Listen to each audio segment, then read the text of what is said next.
What's up, Tweeners? Welcome back to another Tweener tennis video today here on the channel. And the Madrid Open for the women's singles has finished, and let's do a recap because we haven't done one of these in a very long time. I wanted to do a recap for you guys in less than 5 minutes to catch you guys up on what you might have missed during the tournament.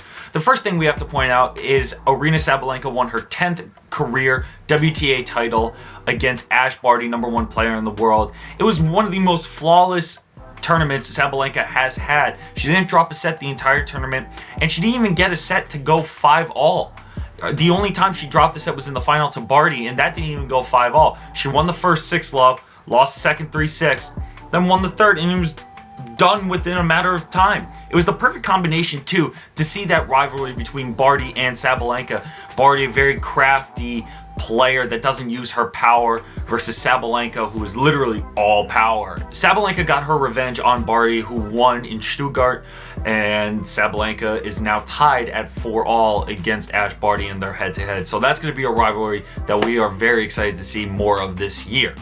In terms of people that have done well at this tournament, we have a lot of names that stand out, but two of them that stood out to me was Pavlyunchenkova, who made the Final Four, as well as Badosa, who made her second semifinal of the year, her first coming in Charleston, that we did an interview with. You want to go check out that one-on-one interview, make sure to hit that link above me right now, right here. Pavlyunchenkova had an unbelievable run this year in her leopard print outfit that she had, as well as Badosa, and both of these players are going to be moving up in the rankings very, very quickly. Badosa already on her run, an incredible run this year, so we can't wait to see what else she can do.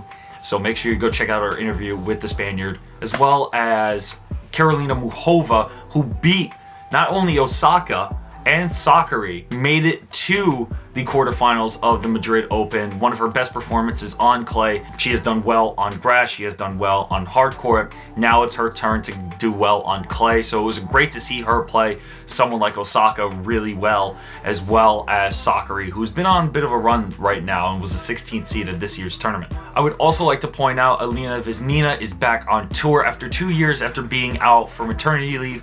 She has returned to the tour. Unfortunately, she lost her first round match, but it's nice to have such a champion like her on tour again. So welcome back, Vesnina.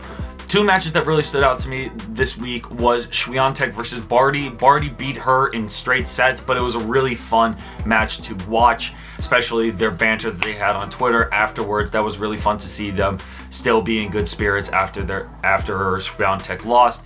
That's going to be another matchup that we would love to see. French Open champion versus French Open champion. So that was a matchup that we couldn't wait to see, and it turned out very well. Another one, speaking of Pavlyunchenkova, she went 3 sets with Jennifer Brady. Jennifer Brady's been on fire lately, and to see her play against, as well as Badosa, who beat Sevastova and Bencic again. She beat her in Charleston for her first big win of her career, and then beat her on real clay. I have to say real clay, unfortunately. Charleston is very different, so it was nice to see Badosa do well on the red stuff. And that is your women's singles recap for this week's Madrid Open. If we missed anything, if there's another match that I missed out on, can't wait to do the recap on the men's side. We have Berrettini versus Alexander Zverev in the final tomorrow, so I can't wait to do that recap. That's going to be a lot of fun to talk about because there is a lot to talk about for the men, but we'll try to condense it in under 5 minutes as well. Make sure to check us out on all our social medias, Facebook, Twitter, Instagram, as well as our website, TweenerTennis.com. And make sure everyone is doing well, stay safe, wash your hands, wear a mask, and I hope everyone has a great rest of their weekend. Thank you guys so much for watching. Thanks, guys.